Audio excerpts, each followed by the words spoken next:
ขนาดเสื้อผ้ายังมีมือสอ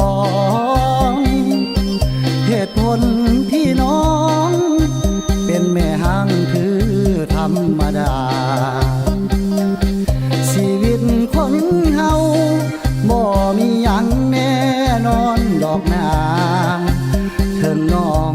สิผ่านสายมาไอ้บ่ถือสาดอกนาคนดีอายหักน้องแท้บอกแค่สิ่งใดหมดทั้งหัวใจพร้อมยกให้น้องทันที